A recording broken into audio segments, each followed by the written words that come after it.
जिस समय वसुदेव जी प्रकट हुए उस समय देवताओं की दुंदुभियां बजने लगी, पुष्प वर्षा हुई, इसलिए वसुदेव जी का एक नाम हुआ आनक दुंदुभी। यही परब्रह्म परमात्मा भगवान श्री कृष्ण के पिता कहलाने का महासौभाग्य प्राप्त किया। वसुदेव जी की 5 बहनें थी। शूरपुत्री प्रथा, जो कुंती भोज के कोई संतान नहीं थी, इसलिए सूरसेन ने उन्हें प्रथा नाम की अपनी बड़ी कन्या दे दी थी। ये सगी बहन है वसुदेव जी की, इसलिए भगवान श्री कृष्ण की बुआ हुई। दूसरी श्रुत देवा, तीसरी श्रुत कीर्ति, चौथी श्रुत श्रवा और 5वीं राजाधिदेवी। ये 5 वसुदेव जी की बहनें थी, शूरसेन की पुत्री, भगवान श्री कृष्ण की बुआ।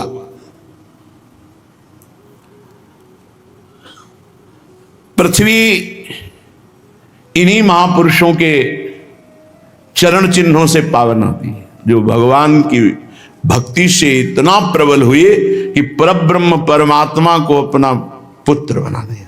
कितनी बड़ी बात है, जगत पिता को पुत्र बना दिया। प्रथा का विवाह महाराज पांडु से हुआ, वो पीछे आप सुन चुके। श्रुतदेवा का विवाह करुष देश के अधिपति वृद्ध शर्मा से हुआ, उससे दंतवक्त का जन्म हुआ। ये दंतवक्त पूर्व जन्म में हिरणाक्ष था। इस सनकादि के शाप से जय विजय। कैकेय देश के राजा धृष्टकेतु ने श्रुत कीर्ति से विवाह किया, उससे संतर्दन आदि 5 कैकेय राजकुमार हुए। राजाधिदेवी का विवाह जयसेन से हुआ, उनके 2 पुत्र हुए, विंद और अनविंद।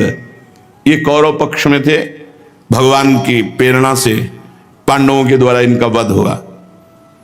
ये अवंती के राजा थे। और चेदिराज दमघोष ने श्रुतश्रवा का पाणी ग्रहण किया, उससे शिशुपाल का जन्म हुआ, पीछे आप सुन चुके हैं। वसुदेव जी के भाइयों में से देवभाग की पत्नी कंसा, इनके गर्भ से 2 पुत्र, चित्रकेतु और बृहद्वल।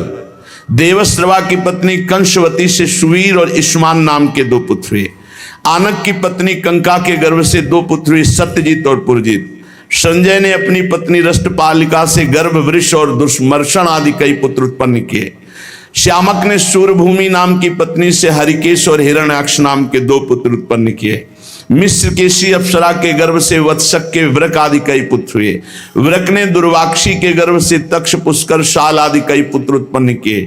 शमीक की पत्नी सुदामिनी ने सुमित्र और अर्जुन, पाल आदि कई बालक उत्पन्न किए। कंक की पत्नी कर्णिका के गर्भ से 2 पुत्र हुए, रितधाम और जय। वसुदेव जी की देवकी के अलावा और भी पत्नियां थी, पौरवी, रोहिणी, भद्रा। रोहिणी जी जिनसे भगवान बलराम जी का, भद्रा, मदिरा, रोचना, इला, और फिर सबसे ये छोटी देवकी जी थी। रोहिणी के गर्भ से वसुदेव जी के द्वारा भगवान बलराम जी गद, सारण, दुर्मद, विपुल, ध्रुव, कृत आदि पुत्र हुए। पौरवी के गर्भ से उनके 12 पुत्र हुए, भूत, सुभद्र, भद्रवा, दुर्मद और भद्र आदि। नंद, उपनंद, कृतक, शूर आदि मदिरा के गर्भ से उत्पन्न हुए। कौशल्या ने एक ही वंश उजागर पुत्र उत्पन्न किया, उसका नाम था केशी।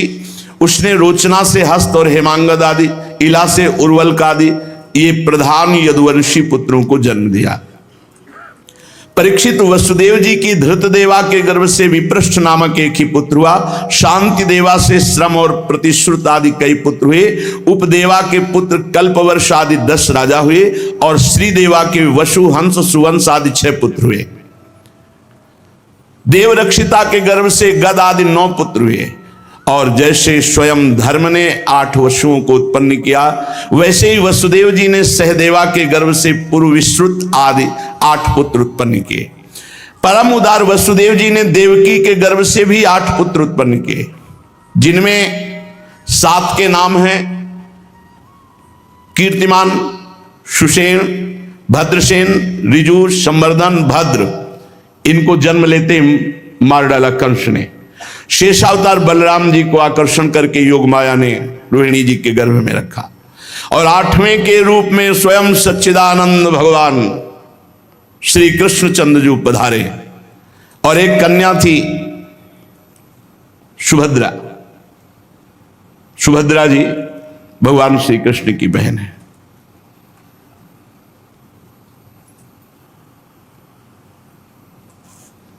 जब जब संसार में धर्म का ह्रास होता है और पाप की वृद्धि होती है, यदा यदेहि धर्मस्य क्षयो वृद्धिश्च पापमनः तदा तो भगवान ईशा आत्मानं सृजते हरि। नाहृष्य जन्मनो हेतु कर्मणो वा महीपते आत्ममाया विनेशस्य परस्य दृष्टुरात्मना। जब धर्म का ह्रास होने लगता है और धर्म बढ़ने लगता है, तब सर्वशक्तिमान भगवान श्री हरि स्वयं पधारते हैं। परीक्षित, भगवान सबके दृष्टा हैं, भगवान सबकी आत्मा है, भगवान सबसे असंग हैं। इसीलिए उनकी आत्मस्वरूपिणी योग माया के अतिरिक्त भगवान के जन्म लेने की बात और नहीं कही जा सकती। कि वो अपनी योग माया का आवरण करके प्रकट होते हैं। भगवान कहीं बालक की तरह गर्भ में रहना, जन्म लेना, ये भगवान की योग माया का विलास है। जीव के जन्म, जीवन और मृत्यु ये कारण से होते हैं। भगवान अकारण कृपा करके अवतार लेते हैं। भगवान का आना केवल अनुग्रह है, केवल कृपा है।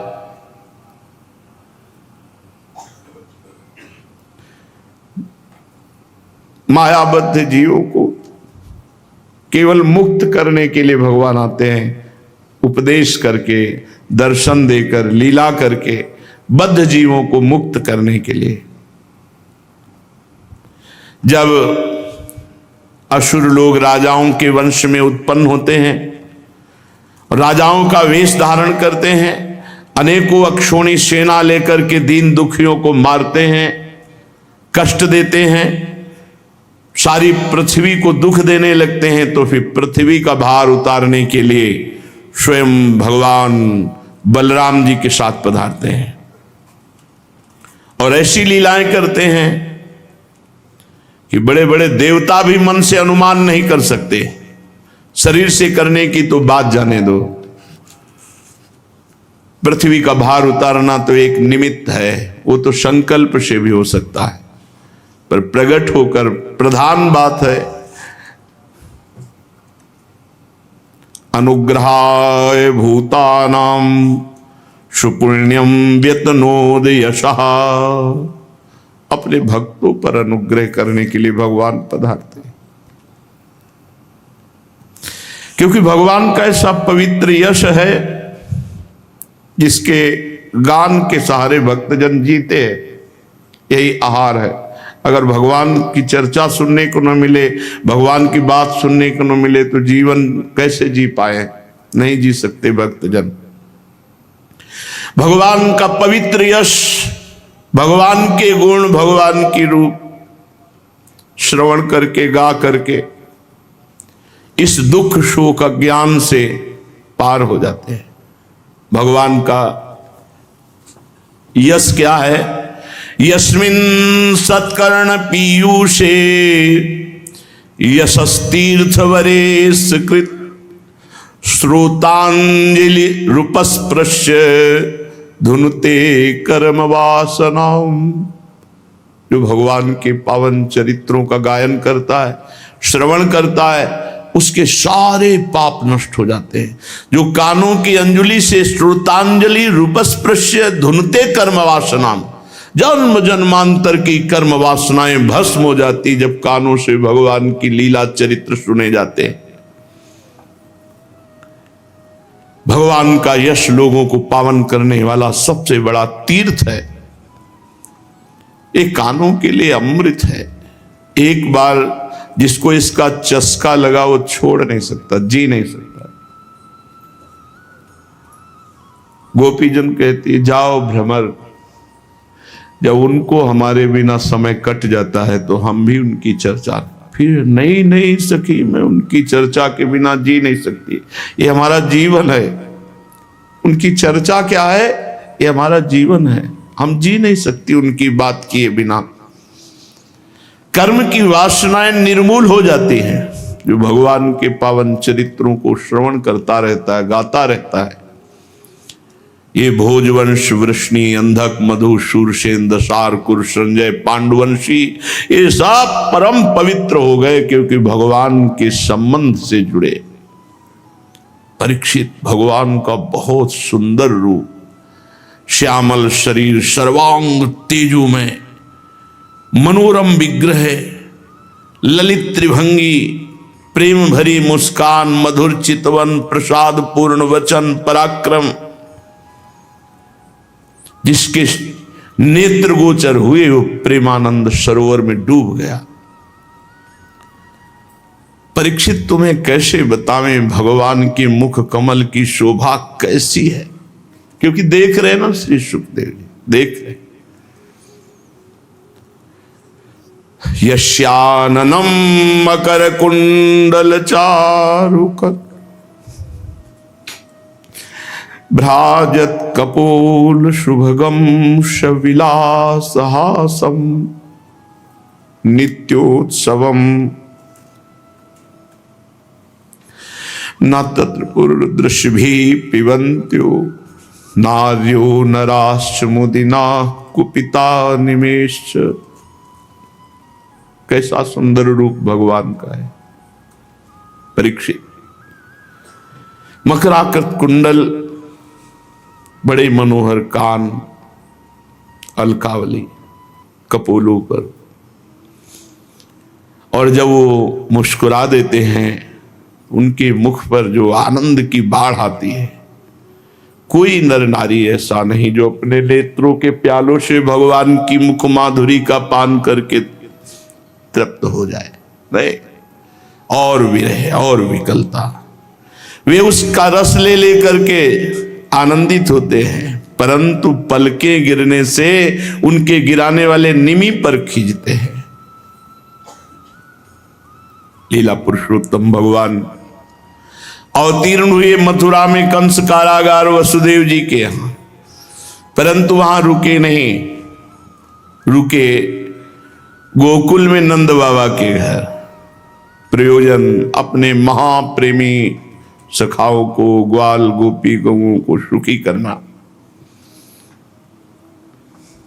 ब्रज में, मथुरा में, द्वारिका में भगवान से बहुत मंगलमयी लीलाएं जो भक्तों को महान सुख देने वाली। अनेकों अक्षोणी असुरों का भगवान ने संहार किया। कहीं कौरव पांडवों के रूप में, कहीं स्वयं बलराम जी के साथ, जरासंध के साथ 17 बार 23 अक्षोणी सेना लेकर उसका आना, विनाश कर देना, 18वीं बार भागकर द्वारिकापुरी की रचना करना। बड़ी मंगलमयी भगवान की लीलाएं। भगवान ऐसी परम लीलाओं को करके परम धाम की लीला करते हैं। परीक्षित ने कहा प्रभु नहीं, अभी तो आपने शुरू किया और परम धाम की बात कह दी, बड़े बड़े राजाओं के वंश का विस्तार किया और मेरे जीवन प्रभु की चर्चा इतनी करके आप नहीं। प्रभु आपने सूर्य वंश का विस्तार से वर्णन किया, राजाओं के चरित्र वर्णन किए, चंद्रवंश का वर्णन किया। प्रभु प्रभु आप कृपा करके मेरे जीवन धन भगवान श्री कृष्ण और बलराम जी जब प्रकट हुए इनका विस्तार से चरित्र सुनाइए। परीक्षित जी को लगा कहीं महाराज इतने से ही ना बंद कर दे, अभी तो हमारे कानों में अमृत घोल शुरू हुआ कि हमारे जीवनाधार, क्योंकि परीक्षित का जीवन भगवान श्री कृष्ण के द्वारा प्रदत्त है। गर्भ में ही ब्रह्मास्त्र नष्ट कर दिया था, वो भगवान ने दिया है। मेरे जीवन दाता प्रभु श्री कृष्ण अवतार लेकर के कौन कौन सी लीलाएं की हम विस्तार से उनको सुनना चाहते हैं। प्रभु, अब ना तो भोगों की तृष्णा रह गई है, ना जीवन में मृत्यु का भय रह गया है। आपकी कृपा कटाक्ष से बस एक चाह रह गई है कि मैं भगवान की रूप माधुरी, लीला माधुरी सुनकर उसमें डूब जाऊं। जीवन मुक्त महापुरुष जिनका पूर्ण प्रेम से अतृप्त रहकर गान करते हैं, निवृत्त तरसई रूपगी अमाना भवौषधाच्छोत्र मनोभिरामा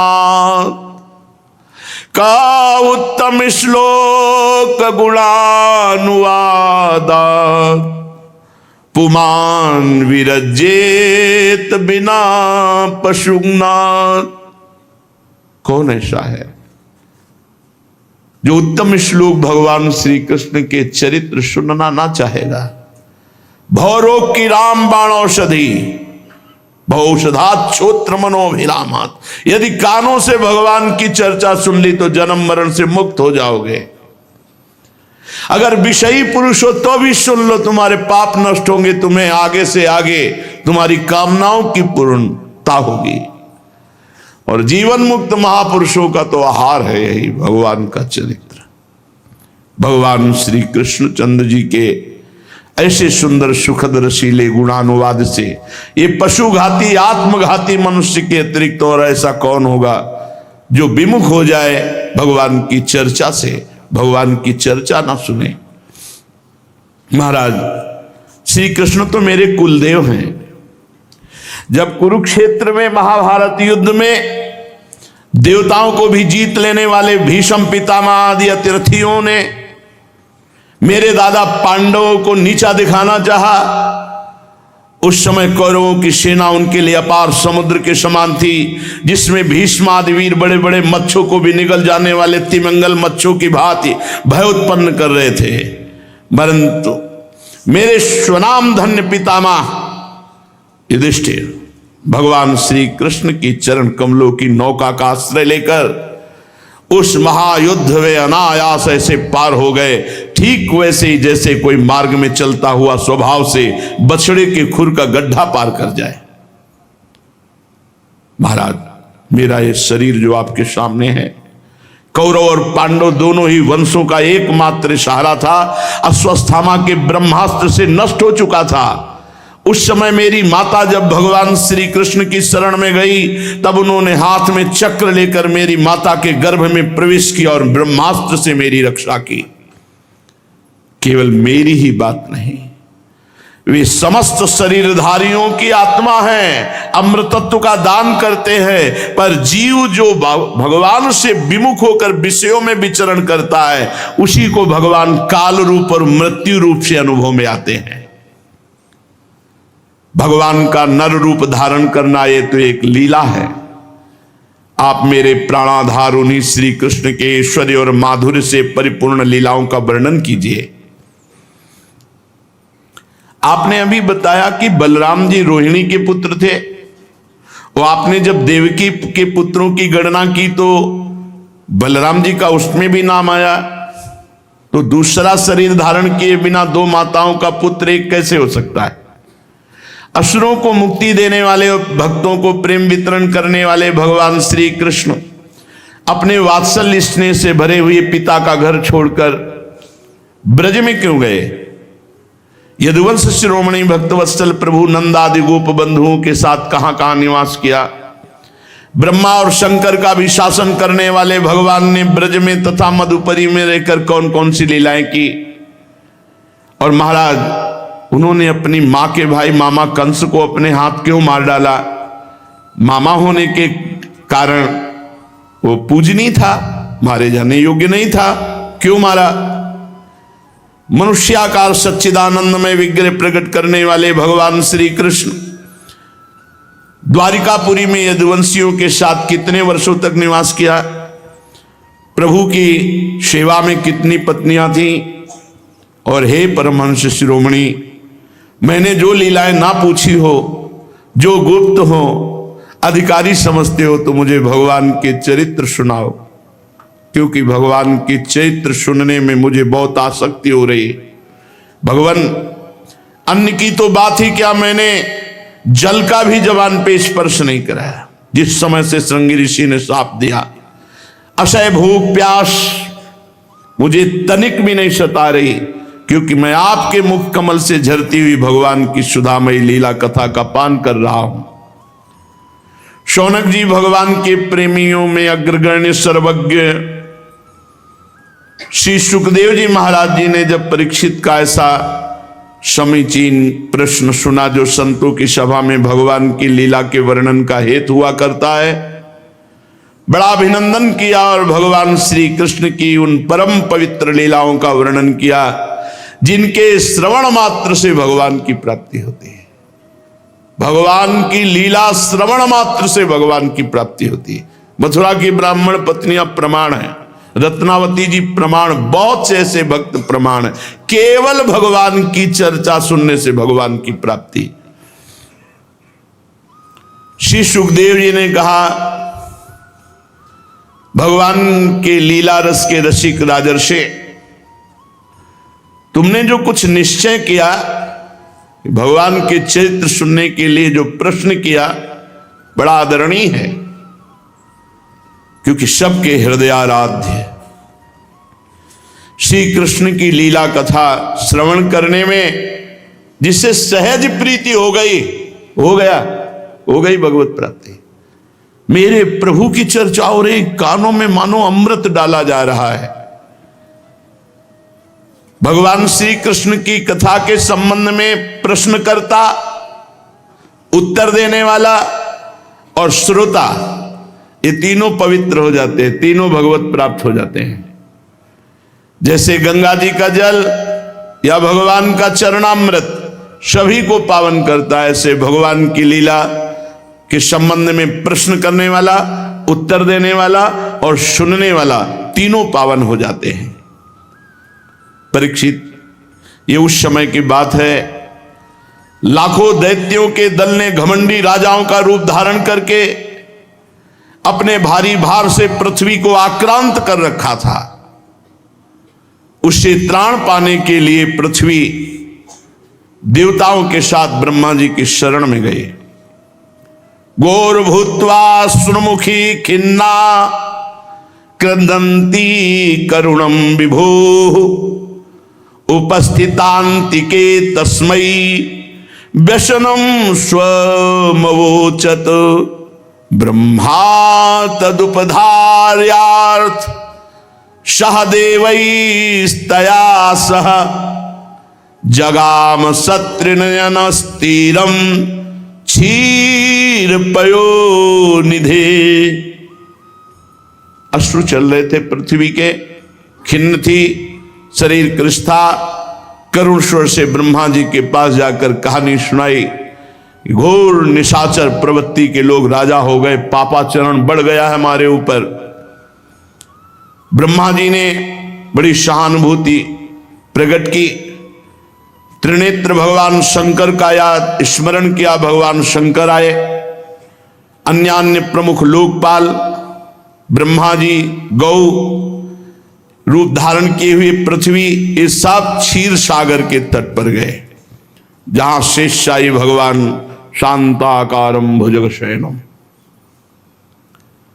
भगवान समस्त देवताओं के आराध्य देव, अपने भक्तों की समस्त अभिलाषाएं पूर्ण करने वाले, अपने भक्तों की बाधा और क्लेशों का नाश करने वाले, जगत के एकमात्र स्वामी क्षीर सागर के तट पर पहुंचकर ब्रह्मा जी ने, महादेव जी और लोकपालों ने पुरुष सूक्त का गायन किया।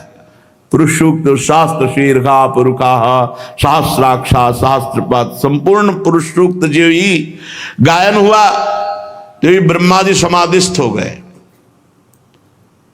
समाधि अवस्था में भगवान को देखा कि शेष की पर्यंक शैया पर भगवान सच्चिदानंद विराजमान है।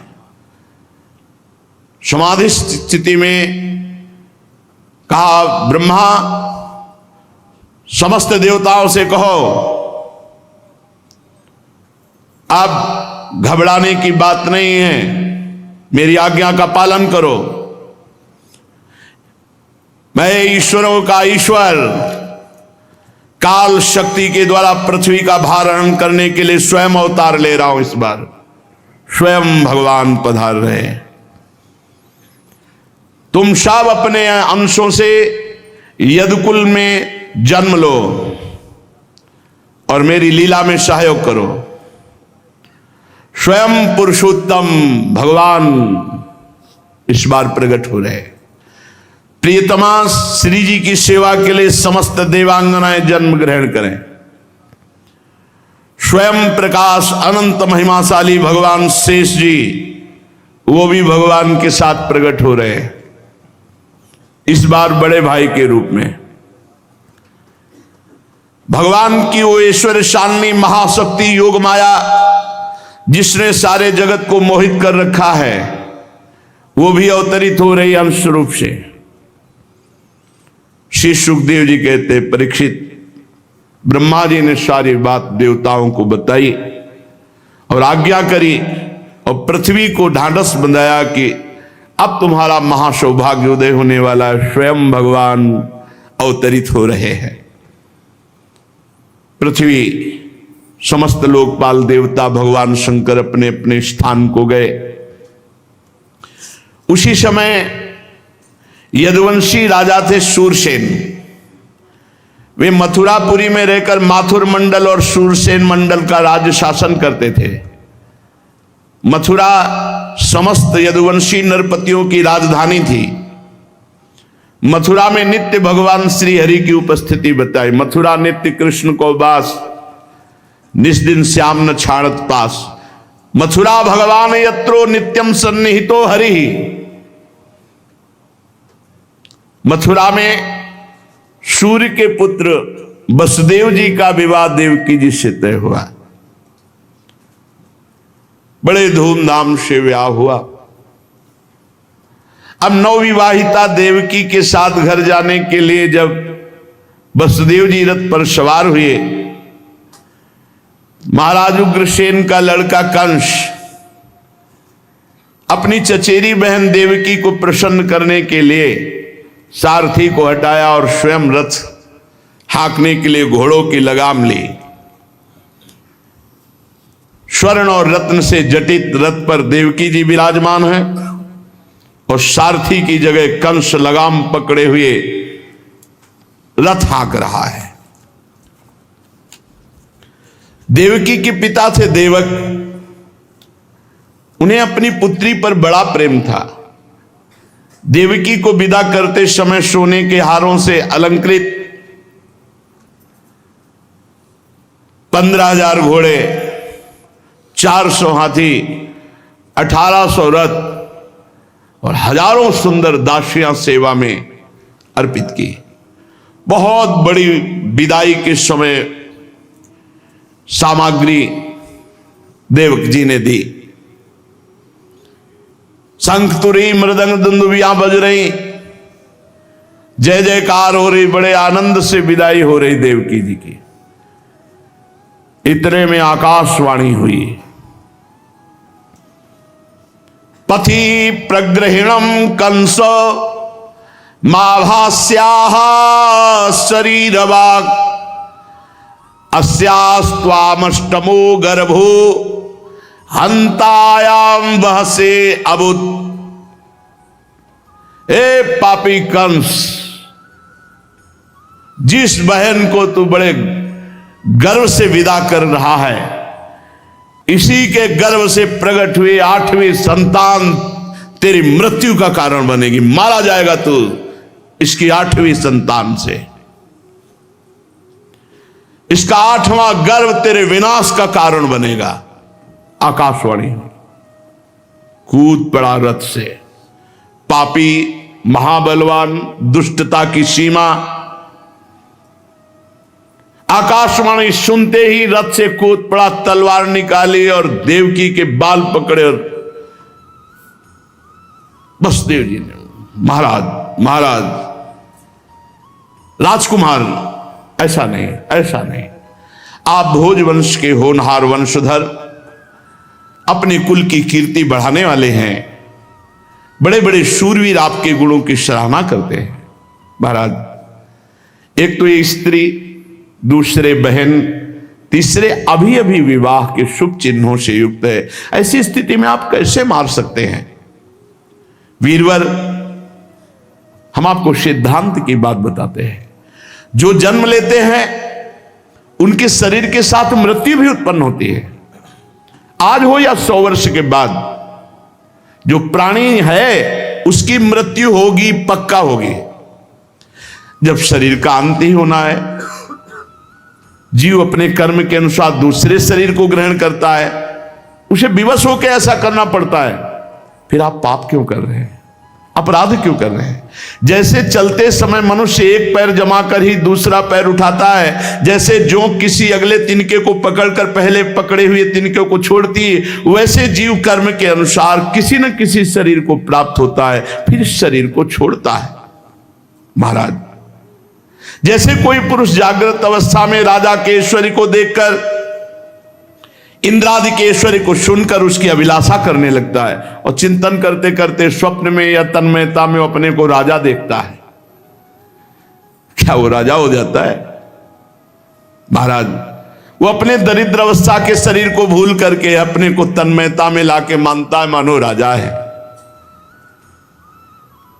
ये चिंतन है। आप अपना चिंतन संभालिए, क्रोध मत कीजिए। जीव कर्म कृत कामना, कामना कृत कर्म के वशीभूत होकर एक दूसरे शरीरों को प्राप्त होता रहता है। पहले शरीर को भूल जाता है और जिस शरीर में होता है उसी में आम कर बैठता है। और ये सब शरीर विकारों के पुंज हैं। मन इन्हीं विकारों को भोगता है। देहांत के समय पूरे जीवन भर जो करता है, अंतिम समय उसके दिमाग में छा जाता है और वही उसके अगले जन्म का कारण होता है। इसीलिए जीवन भर भजन। ये पांच भौतिक शरीर जिसमें तल्लीनता की जाती है, यही दुर्गति का कारण होता है महाराज। आप ऐसा मत कीजिए। जैसे सूर्य, चंद्रमा आदि चमकीली वस्तुएं जल भरे घड़ों में, तेल आदि तरल पदार्थों में प्रतिबिंबित होती हैं हवा के झोंके से। जल आदि के हिलने डोलने पर प्रतिबिंबित वस्तुएं चंचल जान पड़ती हैं। वैसे जीव अपने स्वरूप के अज्ञान द्वारा रचे हुए इन स्थूल सूक्ष्म कारण शरीरों को अपना मान बैठता है और मोहवश इनका मरना जीना अपना मरना जीना मानने लगता है। इसलिए महाराज, जो अपना कल्याण चाहता है उसे किसी से द्रोह नहीं करना चाहिए, क्योंकि जीव जब तक किसी से द्रोह करेगा मुक्त नहीं हो सकता। अजात शत्रु होना पड़ेगा। इस जीवन में शत्रु से मरने के बाद परलोक में उसे भयंकर दंड मिलेगा जो कि यहां किसी से द्रोह करेगा। कंस, ये तुम्हारी छोटी बहन है, बच्ची है, अभी अभी तो ब्याह हुआ है, तुम्हारी कन्या के समान है, फिर तुम इसका वध करना चाहते हो? नहीं नहीं, देखो इसके विवाह के मंगल चिन्ह शरीर पर से उतरे नहीं, ऐसे आप दीनवत्सल को नहीं मारना चाहिए। वसुदेव जी बड़ी प्रशंसा किए, सामनीति, भय आदि भेद नीति, कंस को बहुत समझाया, परंतु वो तो राक्षस स्वभाव का था। उसने अपना घोर संकल्प नहीं बदला। वसुदेव जी ने जब देखा कि कंस तो मार ही डालेगा, तो सोचा किसी तरह इसे इस समय टालना चाहिए। वसुदेव जी ने विचार किया कि बुद्धिमान पुरुष को जहां तक बुद्धि काम करे मृत्यु के टालने का उपाय करना चाहिए। प्रयत्न करने पर ना टल सके तो फिर कोई दोष नहीं। इसलिए उन्होंने कहा, महाराज महाराज एक बात है, आपको देवकी से तो कोई भय नहीं, देवकी का 8वां पुत्र आपको मारेगा। महाराज मैं वचन देता हूं कि देवकी के सब पुत्र आपको लाके दूंगा, आप मार डालिएगा। वसुदेव जी ने विचार किया कि आज समय टालते हैं, आकाशवाणी जो बोलती वो तो सत्य होगा ही, और मेरा बेटा कंस को मारेगा निश्चित, लेकिन इस समय देवकी को बचाना चाहिए। जैसे वन में आग लगी, कौन जले कौन लकड़ी बच जाए, कौन दूर की जल जाए नजदीक की बच जाए, बड़ा विचार करके पापी कंस की प्रशंसा की और प्रफुल्लित हंसते हुए कहा, महाराज अब आपको छोड़ देना चाहिए, मैं वचन देता हूं देवकी के हर गर्भ से उत्पन्न हुई जो संतान वो आपको देगी, आपको बहनें। कंस जानता था वसुदेव जी सत्य प्रतिज्ञ हैं, कभी झूठ नहीं बोलते, और उसने विचार किया बात तो सही, मुझे देवकी से क्या भय, 8वें गर्भ से भय छोड़ दिया। वसुदेव जी की सांस में सांस आई कि पापी आदमी, छोड़ दिया कम से कम।